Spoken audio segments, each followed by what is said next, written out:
तो first phase की जोरदार तैयारी, फर्स्ट फेज के लिए नेताओं की जोरदार कैंपेनिंग। आखिर फर्स्ट फेज इतना इंपॉर्टेंट क्यों? अपने खास segment big picture with RK में हम इसी की चर्चा करेंगे। आइए शुरू करते हैं अपना एक खास सेगमेंट।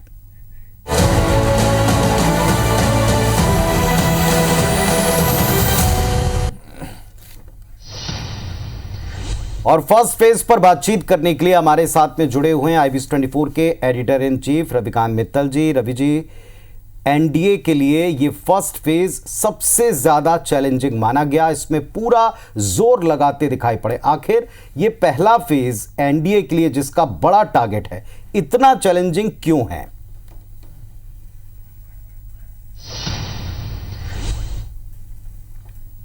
बिल्कुल पुनीत, देखिए जो उन्होंने टारगेट लिया है वो भी काफ़ी चैलेंजिंग लिया है। 400 पार की बात कर रहे हैं मोदी लगातार और उनके बाकी नेता। और जो पहला फेज़ है उसमें ही सबसे ज़्यादा सीटों पर वोट डाले जाएंगे, 102 सीटों पर, और 21 राज्य जिसमें कवर हैं। तो और अगर हम 2019 का अगर नतीजा देखें उसमें तो एनडीए को केवल 45 सीटें मिली थी जिन 102 सीटों पर चुनाव हो रहा है। तो इसके अलावा जो भी सीटें थी 57 करीब, वो विपक्ष को मिली हैं, जिसमें जो अब इंडिया अलायंस है, जो पहले यूपीए था, उसको 42 सीटें मिली थी और अदर्स को 15 सीटें मिली थी। तो ये जो सबसे बड़ा मुकाबला है, जैसे कि अगर मैं मध्य प्रदेश और छत्तीसगढ़ की बात भी करूं जहां पे हम बैठे हैं, तो जो सीट उन्होंने मध्य प्रदेश से एक सीट हारी थी वो भी इसी में है, छिंदवाड़ा की, कमलनाथ के बेटे नकुलनाथ इस बार भी चुनाव में हैं। और जो छत्तीसगढ़ से उन्होंने हारी थी बस्तर की, जो कि इस समय अध्यक्ष हैं दीपक बैज, वो वहाँ से सांसद थे, वो भी सीट इसी उसमें है। तो आप ये देखिए कि सबसे बड़ा चैलेंज जो है वो एनडीए को इसी फेज में है, क्योंकि इसी में ही उनको अगर 400 पार जाना है, अपना लक्ष्य भेजना है, तो जो सीटें इसमें उन्होंने हारी जो कि 57 है, उनमें से उनको जीतना पड़ेगी। क्योंकि अगर मैं अपने दर्शकों को बताऊं पुनीत, तो तमिलनाडु इसी फेज में है और पूरी जो तमिलनाडु का इलेक्शन खत्म हो जाएगा इसके बाद। पूरी 39 जो सीटें हैं वो पहले फेज में हैं, तो वहां पर बिल्कुल जीरो था उनका। और इस बार उनको लगता है कि वहां पर क्लेम तो वो कर रहे हैं कि 2 डिजिट में आएंगी, एक उन्होंने अध्यक्ष अन्नामलाई को लगाया है।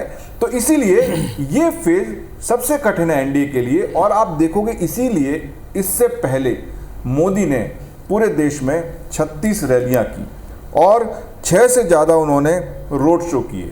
अमित शाह ने 14 रैलियां, जनसभाएं की और लगभग 8 रोड शो किए। इसके अलावा जेपी नड्डा, राजनाथ सिंह, स्मृति ईरानी, सबको पूरी तरीके से झोंक दिया गया।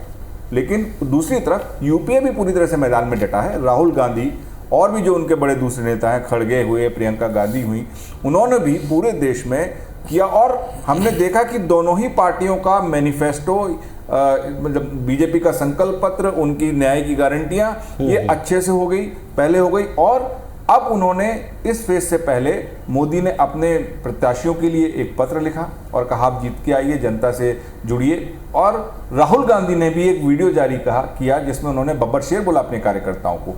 तो पूरी तरीके से फर्स्ट फेज के पहले इतना जोर लगा हुआ है क्योंकि स्टेक हाई है।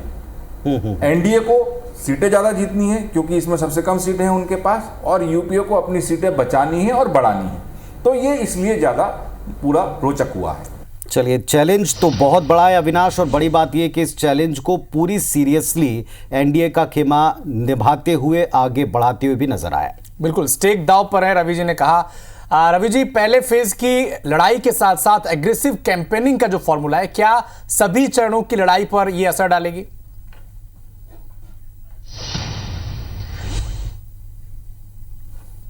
बिल्कुल, देखिए, लेकिन मैं एक बात जरूर कहूंगा कि बीजेपी और एनडीए की तरफ से पूरा जोर दिखाई दे रहा है।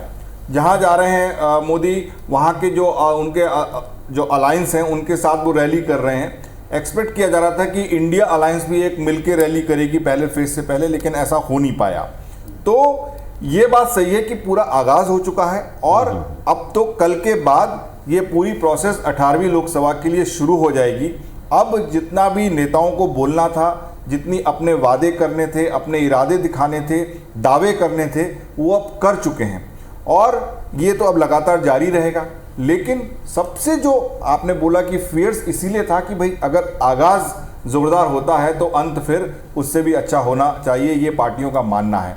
तो अगर तोलमोल में हम कहें तो ये बात बिल्कुल सही है कि जो एनडीए या बीजेपी है वो बिल्कुल चुनाव चाहे कोई सा भी हमने देखा इतने पिछले 10 सालों में पूरा सीरियसली लड़ती, चाहे वो म्यूनिसिपैलिटी का इलेक्शन हो।